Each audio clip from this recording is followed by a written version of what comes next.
Chapter 3: Alien Races, the Grey Ones. What do aliens look like? There are different types, some easier to recall and others more difficult.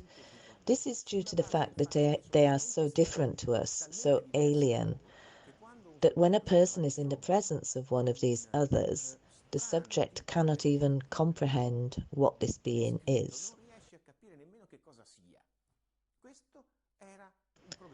This was a problem which needed to be resolved. We achieved this using the method of regressive hypnosis. Let's have a look at these aliens.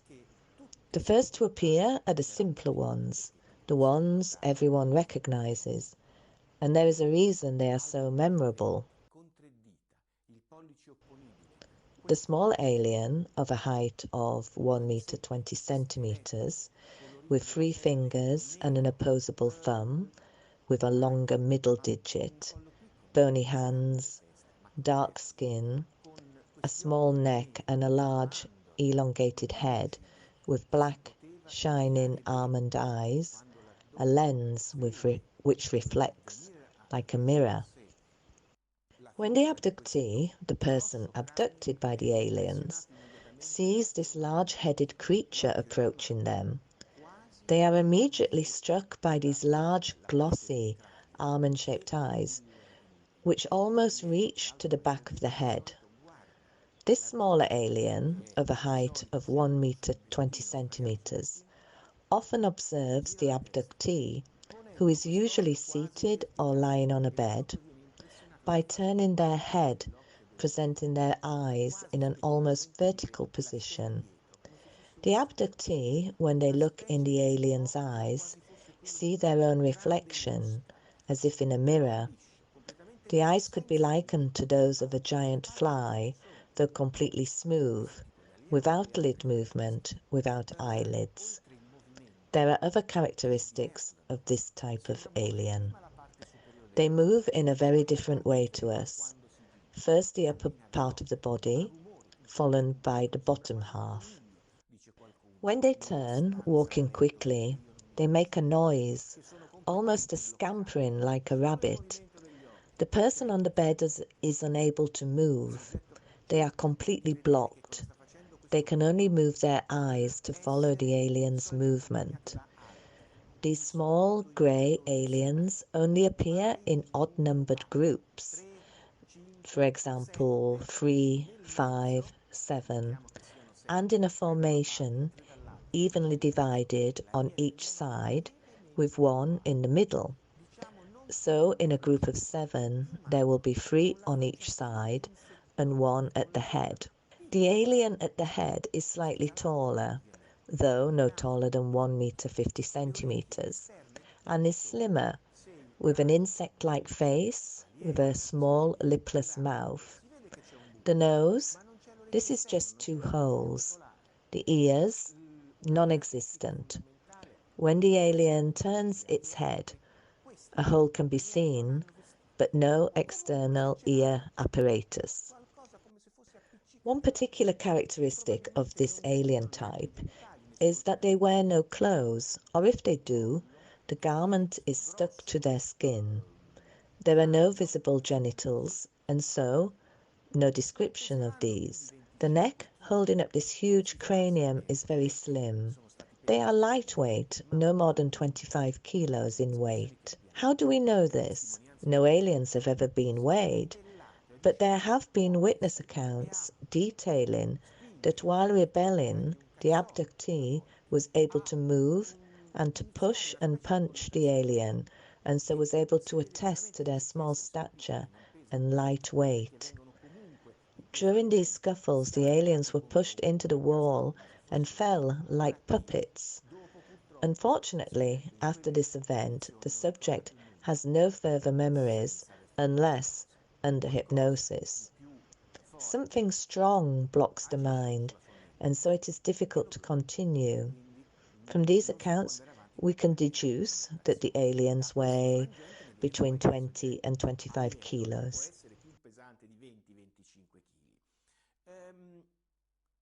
Questo alieno piccolo ha una Our testimonies state these small aliens have the fundamental characteristic of a strong, nauseating odour. The smell is of rot, of old skin. One described it as being in a cemetery. Different words to describe the same sensation, that of a strong smell experienced in a moment of great stress.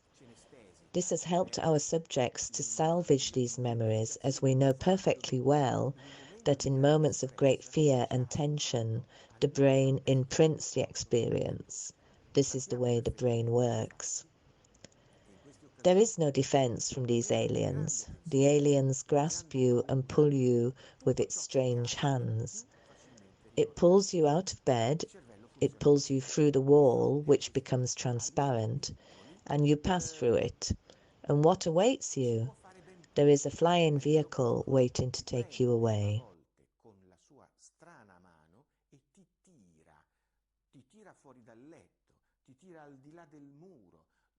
Che è diventato trasparente e tu ci passi nel mezzo e di là c'è una macchina volante. This small alien presents as a species of biological robot, a type of common servant. Behind it, there are others who command the small alien, which is often in standby mode, meaning they wait, seated on the floor, or kneel, and are still, paused. All descriptions agree on this identical characteristic. Another characteristic of this alien is the appearance in groups, always of an odd number, which is commanded by a slightly larger being who is always in the center of the group. They move in a way which avoids contact with others unless absolutely necessary. They move together in a coordinated way around you, the abductee, who is being led to the flying vehicle. You move in reaction to their movements, as if they are in a circle around you, herding you as a sheepdog does the sheep, through movement, impelling you forward. As the sheepdog moves, the sheep, or us in this case, move without being touched. If you resist the abduction, if you have a moment of consciousness to see and understand that you are being led against your will, there is the baton which comes into play.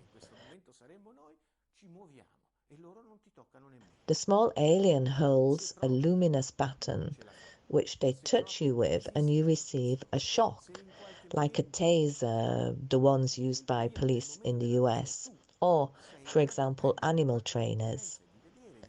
It is a system used which doesn't cause excess pain, but lets you understand clearly that you must follow their instructions.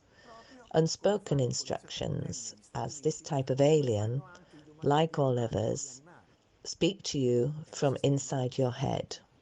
Without moving their mouths, you hear their voices speaking as a chorus of male and female tones. Like a reverberation, electronic, you hear and know what you have to do. Interaction isn't easy. You can speak to them in your head. They understand you but give you no answer or explanation, and you must obey them and do as they want. There are some small variations in the description of this type of alien.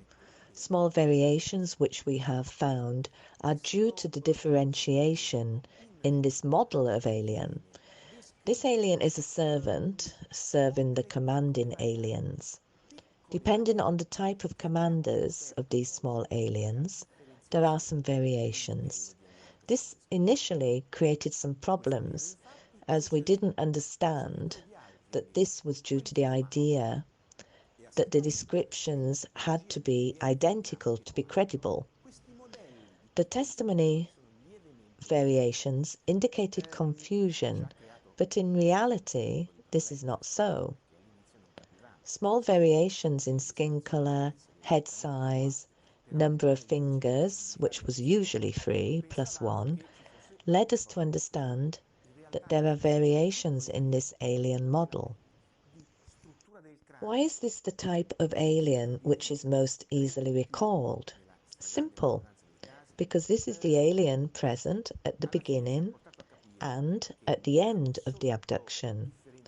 The alien that is present as your brain turns off and as your brain is reactivated and you try to understand what has happened to you, the alien is still in the room as you watch it depart. These impressions of this alien from the start and the end of the abduction are recalled, but nothing from the abduction itself, nor the presence of the commander aliens. This is why the image of this alien is the one we see in science fiction films today, as well as those designed on t-shirts complete with allegorical captions, the consumer's alien, to be consumed, eaten. This type of alien has become something which can be understood by the humans of today only because it is a usable, consumable, manageable thing used by stores selling products with the alien logo.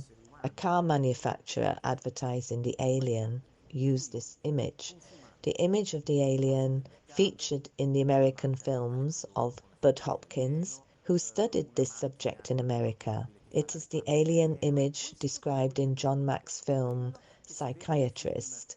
American, a psychiatrist, writer and professor at Harvard University, Mack has studied alien abduction accounts using regressive hypnosis. The most common alien described is this one, but behind this, the truth is much bigger and much, much more complicated.